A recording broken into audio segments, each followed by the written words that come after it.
The night was drowning in rain, a city asleep under thunder's roar, and yet one man's life was about to collide with fate in the most unexpected way.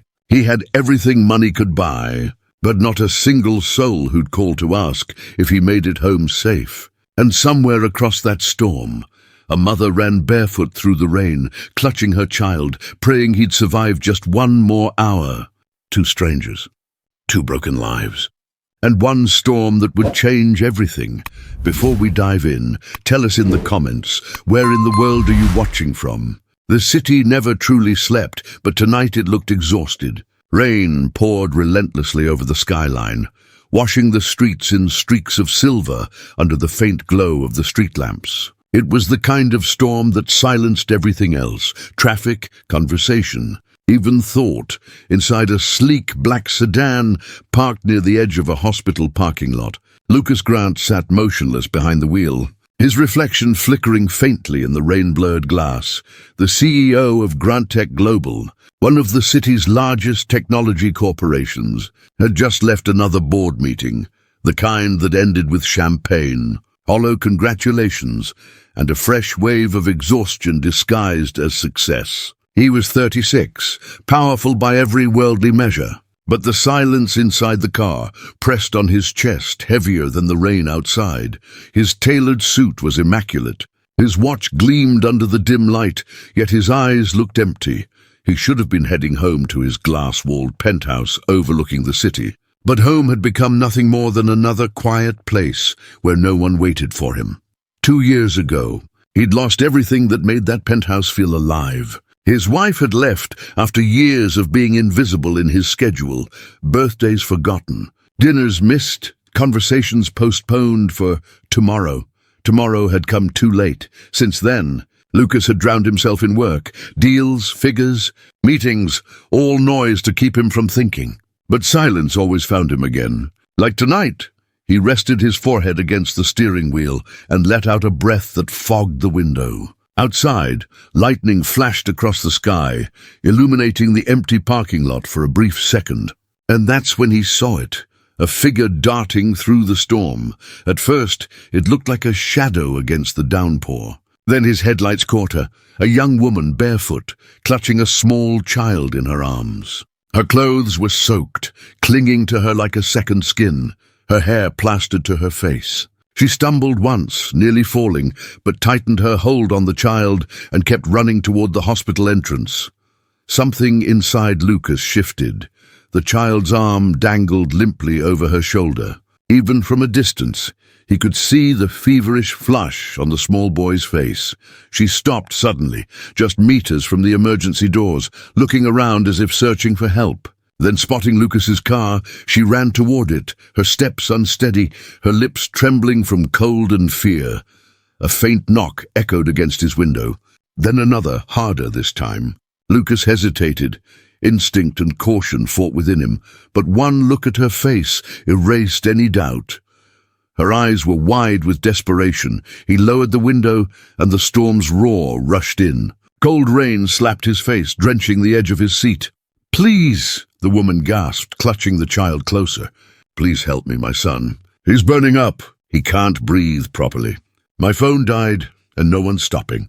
I've been walking for miles." Her voice cracked between sobs. The boy's small chest rose and fell too quickly, shallow breaths that made Lucas's pulse quicken. "Get in," he said without hesitation. Unlocking the doors, she hesitated only a second before climbing into the back seat, shivering uncontrollably. Lucas twisted around, trying to see the boy's face. The child looked about 4, his skin pale, lips dry, and tiny curls stuck to his forehead. "What's his name?" Lucas asked, starting the engine. "Noah," she whispered, brushing her son's cheek. "I'm Sophie. Sophie Allen. Hold on, Sophie. We'll get him help right now." The tires screeched as Lucas sped toward the emergency entrance. Water splashed up around the car like waves. Sophie held Noah close, whispering broken prayers under her breath. "You've been walking in this weather?" Lucas asked, trying to keep his voice steady. "Yes," she said softly. "The bus never came. I didn't have enough money for a cab. I thought maybe if I just kept walking." She stopped mid-sentence, choking back tears. He was fine this morning. Then the fever started, and it wouldn't go down. I gave him the last of his medicine, but it didn't help. Lucas felt something tighten in his chest, an emotion he hadn't allowed himself in years. Empathy. They reached the emergency bay. Lucas didn't wait for staff. He jumped out, sprinting into the rain. "Stay there," he called, rushing inside. Within seconds, he returned with a nurse in a wheelchair. The nurse, slightly irritated, began to protest. "Sir, this is for—" Lucas cut her off sharply, his tone all command. "This child is a patient. Move." The nurse froze for a moment, then caught sight of Noah and nodded quickly. Together, they lifted the boy gently into the wheelchair, while Sophie clung to his small hand, whispering, "You're going to be okay, baby. You're going to be okay." Inside, the bright hospital lights felt blinding after the dark rain. The nurse wheeled Noah down the hall as Sophie followed close behind. Lucas stayed right beside her. "I'll need to register him," the nurse said quickly. "Does he have insurance?" Sophie's face fell. "No, I don't. I'll handle it," Lucas said firmly. "Just get the doctor." The nurse nodded, sensing authority, and hurried away. Sophie turned to him, stunned. "You don't have to." He raised a hand gently. "Let's just make sure he's okay first." For a long moment, Sophie said nothing. Then her shoulders shook and silent tears mixed with the rain still clinging to her cheeks. "I tried so hard," she whispered. "I didn't know what else to do." Lucas wanted to say something comforting, something meaningful, but all he managed was a quiet, "You did everything right." She looked up, meeting his eyes. For the first time that night, he saw more than exhaustion. He saw strength. Fierce, unyielding love wrapped in desperation. They waited together in the cold hallway, the hum of fluorescent lights filling the silence. Minutes felt like hours. When the doctor finally appeared, Sophie leapt to her feet. "Please," she begged, "is he—" "He's stable now," the doctor said, calm but serious. "Your son has a severe respiratory infection and dangerously high fever. Another hour in that rain, and it could have been fatal." Sophie's knees gave out and she sank onto a nearby chair, covering her mouth as sobs escaped. Lucas stood frozen, a wave of relief washing over him. "He'll need to be admitted for treatment," the doctor continued. "We'll start him on antibiotics and fluids immediately." Sophie nodded rapidly, unable to speak. Lucas quietly followed the doctor down the hall and gave his own credit card information at the counter. When the nurse asked for a signature, he didn't even glance at the amount. For once, numbers didn't matter. Back in the waiting area, Sophie sat wrapped in a thin hospital blanket, her wet hair still dripping onto the floor. Lucas offered her a cup of coffee from the vending machine. "You don't have to stay," she said softly, voice hoarse. "You've already done more than anyone else would have." "I don't mind," Lucas replied. "I couldn't sleep anyway." A faint, humorless laugh escaped her. "I haven't slept properly in weeks." He leaned back in his chair. "Is there anyone I can call for you? Family? Friends?" She shook her head. "It's just us now. My mom passed away last year. Noah's father left before he was born." Lucas didn't know what to say. There was no pity in his silence, only respect. They sat quietly for a while, listening to the soft hum of hospital machines beyond the doors. Sophie finally asked, "Why did you stop for me?" "Most people wouldn't." Lucas stared at the cup in his hands. "Maybe I needed a reason to stop running from myself." Her tired eyes softened. "You don't look like someone who runs." "You'd be surprised," he murmured. Lightning flashed again outside, throwing fractured light across the glass windows. Somewhere down the corridor, a child coughed.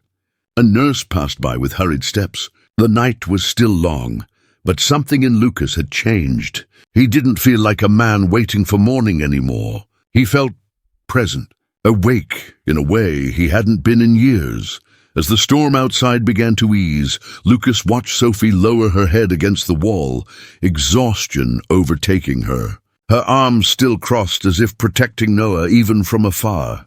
He realized then that he'd spent years building towers of glass and steel, chasing respect, chasing legacy, and yet, in this small hospital hallway, beside a mother who owned almost nothing, he felt something money had never given him, purpose. He didn't know it yet, But the woman who'd knocked on his car window in the rain had just cracked open the life he'd built around himself, and light was finally beginning to seep through.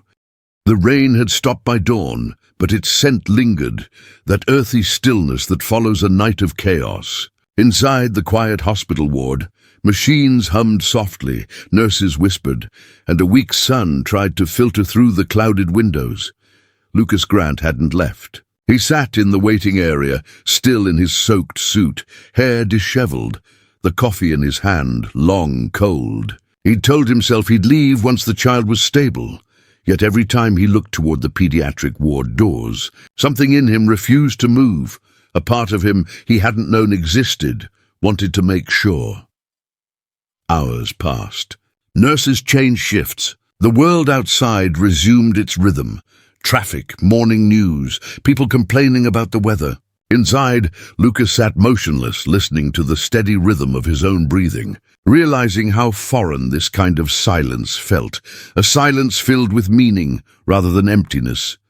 When the door finally opened, Sophie Allen stepped out, exhaustion carved into every line of her face. Her hair was tied back messily, and her clothes still bore faint traces of last night's storm. But her eyes, red, swollen, alive, told him everything. "He's going to be okay," she said softly. "The fever's dropping. They said he's responding to the treatment." Lucas felt his chest loosen, a quiet relief spreading through him. "That's good news," he replied gently. She nodded, brushing her wet sleeve across her cheek. "They said he'll need to stay a few more days." Her voice wavered at that, not from fear, but from the weight of knowing what a few more days would cost. She sat down beside him, hugging her knees slightly. For a long moment neither spoke. The fluorescent light above them flickered weakly. Then, almost in a whisper, Sophie said, "You didn't have to stay." "I wanted to," Lucas said simply. "Most people don't." He smiled faintly. "Maybe I'm not most people anymore." Sophie looked at him for the first time, really looked. Beneath the expensive clothes, beneath the calm tone and quiet confidence, she saw something raw, not pity, not charity, but a kind of loneliness that mirrored her own.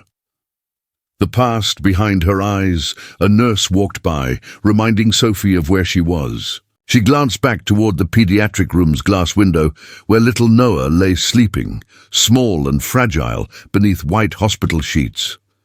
Sophie took a shaky breath. "I didn't mean to end up here, you know," she said quietly. Lucas turned to her, saying nothing, just listening. "I used to be in nursing school," she continued. "It feels like a lifetime ago. My mom worked nights to help me pay tuition. I wanted to make her proud. And then she got sick, cancer, stage 4. I dropped out to take care of her." She smiled faintly, though there was no humor in it. "By the time she passed, I had nothing left. The bills took everything we had. Then Noah came. He was my reason to keep going. His father didn't want the responsibility. One day he just packed a bag and left. Haven't seen him since." Her voice broke on the word since. Lucas's jaw tightened. "You've been raising him alone?" Sophie nodded. 2 jobs. One as a waitress in the morning, another cleaning rooms at a hotel at night. It's not much, but it keeps food on the table. Most days, anyway. Lucas felt a strange ache deep inside him. Not pity, but admiration wrapped in guilt. He thought of how easily he spent money on dinners that cost more than she probably made in a week. How many zeros he signed off daily that meant nothing to him. While for her, a single missed paycheck could mean everything. She rubbed her palms together nervously. "I know I look like a mess," she said. "I just didn't have time to think. I grabbed Noah and ran. I thought if I could just get him to the hospital." "You did the right thing," Lucas said quietly. Her lips trembled. "It didn't feel like it last night. I thought I was losing him." Lucas glanced down at his hands, the same hands that had signed billion-dollar contracts, shaken political figures, shaped technology that changed lives, and yet last night, the only thing that had truly mattered was driving that car through the storm for a boy he didn't even know. He looked at Sophie. "You're stronger than you think." She blinked as if startled by the words. "Strong." I was terrified. "Strength isn't about not being scared," Lucas replied. It's about running through the rain anyway. The shadows Lucas carried Sophie gave him a small, weary smile, one that seemed to hold both gratitude and disbelief. Then she asked softly, "Why did you really stop for us? You didn't even hesitate. Most people would have rolled up the window and driven away." Lucas stared at the window, watching the faint drizzle that had begun again outside. "Because I've been driving away from too many things for too long," he said. He hesitated, then exhaled, his voice low. "My father built Grant Tech. He was larger than life. When he passed, everyone looked at me to fill his shoes. I told myself I'd make him proud, that I'd turn the company into something bigger, something permanent. I did it. We expanded across continents, profits soared. And yet," he paused, searching for words that felt like truth. "I lost my marriage in the process, lost friends, lost myself. Somewhere along the way, I forgot what any of it was for." Sophie listened quietly, her expression soft. "My ex-wife Emily," he continued, "used to say that I was obsessed with being remembered. I think she was right. But last night when I saw you out there in the rain, holding your son," he shook his head slightly, "I realized being remembered means nothing if you were never there for anyone while you lived." The words hung between them, heavy, honest, real. Sophie's eyes filled with quiet understanding. "Maybe you stopped because you were meant to," she said after a pause. "Maybe Noah needed saving, and maybe you did too." For a brief moment, Lucas couldn't speak. Her words pierced deeper than he expected. A gesture in silence hours drifted by. Nurses came and went. Machines beeped softly behind closed doors. Lucas made a few calls, quiet, discreet, arranging things with the hospital administration. He didn't want recognition, only assurance. When he returned, Sophie was still sitting by Noah's bed, reading softly from a worn children's book. Her voice trembled, but her son smiled weakly in his sleep. Lucas stood at the doorway, watching, and something inside him ached. The kind of ache that comes not from pain, but from remembering what love looks like when it's pure and selfless. Later, when Sophie stepped out to stretch her legs, the head nurse approached her. "Ma'am," she said gently, "the hospital charges have been covered. Someone took care of everything." Sophie froze. "What do you mean, covered?" "All of it, including Noah's medications and overnight stay. You won't receive a bill." Sophie's eyes widened, confusion battling disbelief. "There must be a mistake." The nurse smiled knowingly. "Sometimes kindness doesn't need a name attached." When Sophie turned to look down the hall, Lucas was standing by the vending machine, pretending to read the coffee options. Their eyes met briefly and she understood. She approached slowly, her voice trembling. "You did it, didn't you?" He shrugged lightly. "You said you couldn't afford it. He needed help. I can't let you—" "You already did," he interrupted softly. "Last night, you reminded me what humanity looks like. Let me do one good thing without an agenda." Her lips quivered, but she didn't argue again. Instead, she whispered, "Thank you." Lucas smiled faintly. "Don't thank me. Just let your boy get better." A moment between two worlds that night. When the ward quieted down, Sophie sat beside Noah's bed, and Lucas remained outside the glass window, lost in thought. He watched her hold her son's hand, whispering to him, brushing his hair away from his forehead. Her expression, weary yet full of love, reminded him of something he hadn't seen in years. Devotion without condition. He realized then that success had made him efficient, respected, even feared, but it had never made him human. It took a stranger in a storm to remind him how far he'd drifted. He turned his gaze to the city lights outside. For the first time in years, he didn't feel like one of them, high, distant, untouchable.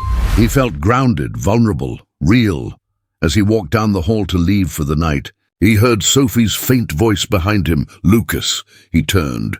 She was standing by the doorway, the soft hospital glow outlining her like a memory he didn't want to fade. "I don't know how to repay you," she said. He shook his head. "You already have. How?" He smiled faintly, eyes tired but peaceful. "By reminding me that saving someone else might be the first step to saving myself." For the first time in a long while, Lucas Grant walked out into the night, not feeling empty, but alive. And somewhere deep down, he knew this wasn't the end of their story. It was only the beginning. The days that followed were gentler, like the world itself was trying to apologize for that stormy night. The hospital, once filled with chaos and sirens, now carried a softer rhythm. The quiet shuffle of nurses, the distant hum of machines, the faint laughter of children in recovery. Noah's fever had subsided. His small face, once pale and burning, had begun to regain its color. Every morning, he'd open his eyes and ask the same thing: is it still raining? As if the storm had become part of his little world story. Sophie would smile and answer, "Not anymore, sweetheart. The sun's here now." And each time she said it, she hoped it was more than just about the weather. The gentle return of Color Lucas returned to the hospital each day. He'd bring small things, a storybook, a toy car, a packet of cookies, and always an awkward smile that said, "I'm not sure why I'm doing this." But it feels right. Noah had grown fond of him almost instantly. Children, after all, see truth before words. "Mr. Lucas," Noah said one morning, tugging at his sleeve, "when I get better, will you come play with me in the park?" Lucas chuckled softly. "Only if you promise not to outrun me," the boy grinned, his small hand gripping Lucas's fingers like an anchor to something safe. Sophie watched quietly from the side, her heart caught between gratitude and confusion. She wasn't used to kindness without a price tag. The world had taught her that every favor came with a debt, every helping hand a hidden motive. But Lucas was different. He didn't ask for anything. He just showed up, and sometimes showing up is the loudest form of care. Conversations between healing one afternoon. As the sunlight spilled through the hospital window, Sophie found Lucas sitting by the vending machine again, sipping lukewarm coffee like it was a ritual. "You know," she said, sitting across from him, "you've spent more time here than most doctors." He smiled. "Maybe I just like hospital food?" She laughed, a sound he hadn't heard before. It was light, unguarded, the kind of laugh that makes you forget the world for a second. But then her smile softened. "You don't owe us anything, Lucas. You've already done more than enough." He looked at her, eyes thoughtful. "Maybe I'm not here because I owe you. Maybe I'm here because I need to be." Her brow furrowed slightly. "Need to be?" Lucas nodded slowly. "You know what happens when you spend your whole life chasing success? You forget what peace feels like. You win awards, buy houses, and sit in rooms full of people, yet somehow you're the loneliest person there." Sophie listened silently. He sighed. "But here, watching you read to your son, seeing him smile again, it's the first time in years I felt something real, something alive." For a moment neither spoke. Outside, rain clouds drifted lazily across a pale blue sky, the kind that promises no storm, only renewal. Sophie finally said, "Maybe that's what healing is. Not forgetting the storm, just learning to live after it." Lucas nodded. "Maybe you're right." The small things that matter. As Noah's strength returned, so did Sophie's laughter. Lucas began to notice the way her eyes lit up when Noah giggled. The way she tucked her hair behind her ear when she was shy. The way she always said thank you, even for the smallest things, as if gratitude was her language of survival. He found himself staying longer each day. Sometimes he'd help Noah draw pictures. Other times, he'd sit quietly beside Sophie, both of them lost in their own thoughts, yet comforted by the presence of someone who understood silence. One evening, he brought Noah a set of watercolor paints. The boy's eyes widened. "Are these for me?" "They're for an artist," Lucas said with a grin. "And I think that's you." Noah began painting clumsy but colorful shapes on a sheet of paper. When he was done, he handed it proudly to Lucas. "It's you and Mommy," he said, "and me in the middle." "You're holding my hand." Lucas froze. The paper trembled slightly in his hand. Something warm, heavy, and unfamiliar pressed against his chest. Something like belonging. Sophie's cheeks flushed pink. "He draws everyone who makes him feel safe," she said softly. Lucas looked at the drawing again. The uneven lines, the messy colors, the heart in the corner, and smiled. Then I'll keep this forever. The day of departure. By the end of the week, the doctors confirmed what they'd all hoped. Noah could go home. Sophie was overjoyed but anxious.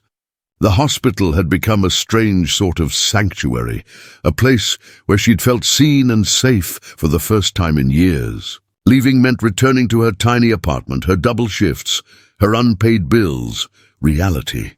Lucas noticed her silence as she packed Noah's things. "You'll be okay?" he asked gently. She nodded, forcing a smile. "We've always managed somehow." He hesitated, then handed her an envelope. "I know you don't like help, but this isn't charity. Consider it an investment in someone I believe in." She frowned. "Lucas," he interrupted softly, "there's a scholarship program my company runs for single parents who want to complete their studies. I pulled some strings. You qualify." Her eyes widened, disbelief flooding her face. "What? You said you wanted to be a nurse?" he continued. "Go finish it. I'll make sure Noah's schooling and your living expenses are covered until you graduate." Sophie's hands shook as she opened the envelope. Seeing the official letter, the Grand Tech seal, and her name printed clearly, tears welled up in her eyes. "I can't accept this." "Yes, you can," Lucas said gently. "You once told me storms test who we are. Well, this is me trying to be better than I was before the rain." For a moment she couldn't speak. Then, without thinking, she stepped forward and hugged him. It wasn't romantic. It was human, a silent thank you wrapped in warmth and trembling relief. Lucas hesitated, then held her back. For the first time in years, he didn't feel empty. He felt enough. Weeks later, the quiet transformation time passed. Noah recovered completely, his laughter echoing again through their small apartment. Sophie began attending night classes, determined to reclaim the dream she had once buried under exhaustion and fear. And Lucas, he kept his promise. He visited when he could, no cameras, no publicity. Just him, a man learning how to rebuild his soul, one act of kindness at a time. He'd sit on their worn-out couch while Noah showed him new drawings, now full of color and sunshine. Sophie would make tea in chipped mugs, and they'd talk about everything except pain. Sometimes silence filled the room, but it was a good silence. The kind that feels like home. The return of the storm one night. Months later, it rained again, soft, rhythmic, like a memory returning. Lucas stopped by unannounced, drenched from head to toe. Sophie laughed, handing him a towel. "You didn't bring an umbrella?" He shrugged. "Maybe I didn't want to," as she handed him a cup of tea. He looked around, at Noah asleep on the couch, at the small but warm apartment, at the gentle glow of life that filled the space. "You've changed this place," he said quietly. "No," she replied. "This place changed me. You just reminded me I was still worth saving." Lucas looked at her for a long moment, then whispered, "Maybe you saved me too." The lesson beneath the rain later that night. As they stood by the window watching the rain fall, Sophie said softly, "You know, I used to hate the rain. It reminded me of everything I lost. But now, when it rains, I remember the night my son lived. The night you stopped your car." Lucas smiled faintly. "And I remember the night I stopped running from my life." The rain tapped gently against the glass, as if applauding two souls who had finally found peace in each other's light. Epilogue. 1 year later, a year later. Sophie walked across the stage in a crisp white uniform, officially a registered nurse. Noah cheered from the audience, waving a small sign that said, "We did it, Mummy." And beside him stood Lucas, clapping with quiet pride. After the ceremony, she ran to them, tears spilling freely. "You kept your promise," he said. "So did you," she whispered, as they stood under the open sky. A light drizzle began, soft, cleansing, familiar. Sophie tilted her face upward and smiled. Lucas looked at her, at Noah, and then at the sky. "What's funny?" he asked. "The rain," she said. "It's not a storm anymore. It's just beautiful." He nodded slowly. "Because now we know, the night the rain changed everything. Wasn't the night we almost lost hope." "It was the night," Sophie said softly. "We found it again." The sun had begun to rise earlier that summer, not just in the sky, but in their lives. The rain that once symbolized fear and loss had become a quiet memory, replaced by warmth, rhythm, and a new beginning neither Lucas nor Sophie had planned for. It had been 1 year and 3 months since that stormy night, the night when lightning cracked the sky and fate decided to weave 2 lives together. Now, the world felt softer. Noah was growing fast, his laughter echoing through Sophie's small apartment like music. The hospital visits had turned into playground trips, the tears of fear into giggles of life, and Lucas, once the man who lived behind glass walls of meetings and money, had become part of something fragile, real, and beautifully imperfect. A morning of quiet beginnings, the morning light slipped through the half-drawn curtains, painting golden stripes on the wooden floor. Sophie stood by the stove, stirring a pot of oatmeal, humming softly. The scent of cinnamon filled the air. "Mr. Lucas!" Noah's voice broke the silence, cheerful, eager. Lucas looked up from the table, where he was helping Noah assemble a puzzle of a blue sky. "It's just Lucas, buddy," he said, smiling. "But Mommy says you're special," Noah insisted. Sophie turned from the stove, half laughing, half embarrassed. "I said he's kind, not special." Lucas grinned. "I'll take both," they laughed, and for a fleeting second, the moment felt timeless. 3 people bound not by blood, but by something even stronger. Choice, a promise of light after breakfast. They walked to the nearby park. It was one of those days where everything felt alive, the air clean, the sky clear, the grass glistening from morning dew. Noah ran ahead, chasing butterflies, his small feet kicking up patches of sunlight. Sophie and Lucas followed slowly, their pace unhurried. "He's really changed, hasn't he?" Lucas said, watching the boy run. Sophie nodded. "He doesn't even remember the hospital anymore. Just the rain. He says it's his magic weather." Lucas smiled. "Maybe it is." Sophie looked at him, her voice soft. "He looks up to you, you know. You've been more than just a friend." He met her gaze. "And you've been more than just hope." She blushed faintly, caught off guard. Lucas hesitated, searching for words. "I don't know when it happened, Sophie. Maybe the first time Noah held my hand, or the first time you laughed again. But somewhere along the way, I stopped feeling like an outsider in your world." Her heart skipped. The park around them blurred for a moment. Only his voice remained. "Lucas," she whispered. He smiled gently. "You don't have to say anything. I just needed to tell you. Sometimes silence says more than answers. The distance of fear, but that night, as Sophie lay awake beside Noah's small bed, his words echoed in her mind. She felt warmth. Yes, but also fear. Love had never been kind to her. It had always arrived with promises and left with silence. The last time she trusted someone, she'd ended up raising a child alone and piecing her heart back together with whatever courage she had left. Could she risk it again? Lucas was different, good, grounded, real. But he was also powerful, wealthy, the kind of man who could move mountains with a signature. What would a man like that truly see in a woman who once couldn't afford a cab ride to the hospital? She turned to look at Noah, peaceful, smiling even in sleep. "I can't break again," she whispered to herself. Outside, the moon was half hidden behind clouds, as if the sky itself was unsure whether to let the light in. Lucas's quiet battle. Lucas, too, couldn't sleep that night.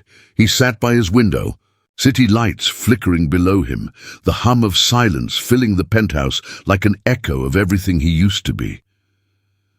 He thought of Sophie. Her laugh, her stubborn kindness, her resilience. In her presence, he felt small in the best way, not because she diminished him, but because she reminded him that greatness wasn't built from glass towers. It lived in moments like those. Shared breakfasts, paint-stained drawings, laughter after long days, but he also knew her fear. He could see it in the way she sometimes looked away when he spoke too softly, or when he reached for her hand, and she hesitated before taking it. He understood. After all, he'd been running from love for years too, not because he didn't want it, but because he didn't think he deserved it. An unexpected visit. 2 days later, Lucas surprised Sophie and Noah with an invitation. There's a community event this weekend, he explained. Grant Tech sponsors it every year. Games, food stalls, art exhibitions. I thought Noah might enjoy it. Sophie hesitated. Crowds made her nervous. She wasn't used to being around Lucas's world, people in suits, journalists, flashing cameras, but Noah's eyes lit up. Can we go, Mommy, please? She couldn't say no, and so that Saturday, they arrived, Sophie in a simple white dress, Noah holding her hand tightly, and Lucas waiting by the gate, his smile brighter than she'd ever seen. The world watching, the event buzzed with laughter and music. Children ran around, balloons dotted the air, and food stalls filled the field with color and scent. Lucas guided them through the crowd, introducing them quietly as friends. He didn't flaunt, didn't explain, he simply included them. For Sophie, that meant more than words could. She noticed how people respected him, how easily he commanded a room, yet when he looked at Noah, his voice softened, his walls dropped. When a few photographers approached, Lucas politely stepped aside and said, "No photos today." That single gesture told her everything she needed to know. When the music played as the evening sky turned golden, a live band began to play near the main stage. Noah was sitting on the grass with other children, trying to paint a kite. Sophie and Lucas stood nearby, watching. The song was slow, nostalgic, the kind of melody that carries 1,000 unspoken emotions. Lucas turned to her. "Do you dance?" Sophie laughed nervously. "Not in front of people." "Then don't," he said, extending his hand. "Dance in front of me." She hesitated, just long enough for her heart to race, then took his hand.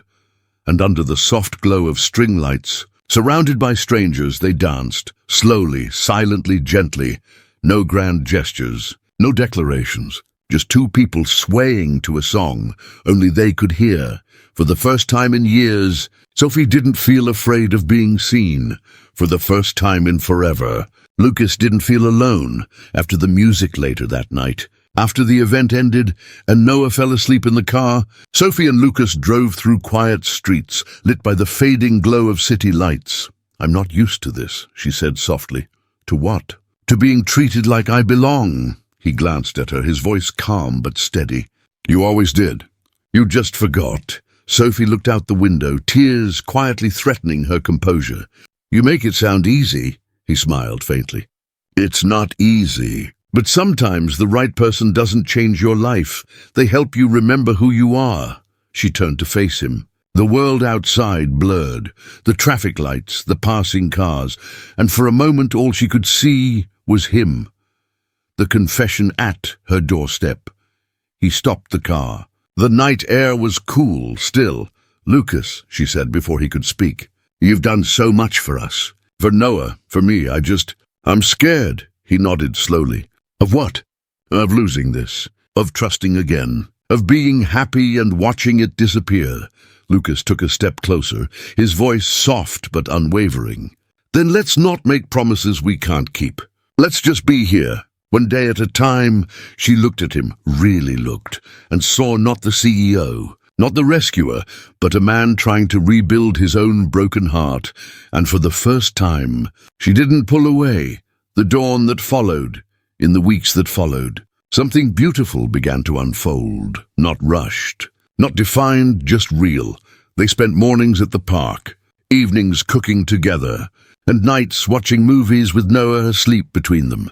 There were no confessions, no titles, just moments, shared glances, soft laughter, quiet peace, and slowly, without either of them saying it aloud, the line between gratitude and love began to blur. Sophie found herself smiling more. Lucas found himself breathing easier, and every time it rained, which it did often that summer, they no longer hid from it. They stood by the window, watching, remembering, grateful, because they both knew the rain no longer symbolized pain. It meant renewal. Epilogue of Part 4-1 Morning. As dawn spilled golden light into her living room, Sophie woke to find a note on the table. It was Lucas's handwriting. "Some storms break us. Some storms rebuild us. Thank you for standing in the rain with me, L." She smiled, pressed the note to her heart, and whispered, "When the sun returns." It's because someone stayed through the rain. Outside, the sun climbed higher, and somewhere in the distance Lucas stood at his office window, watching that same sunrise, knowing that for once, life was exactly where it needed to be.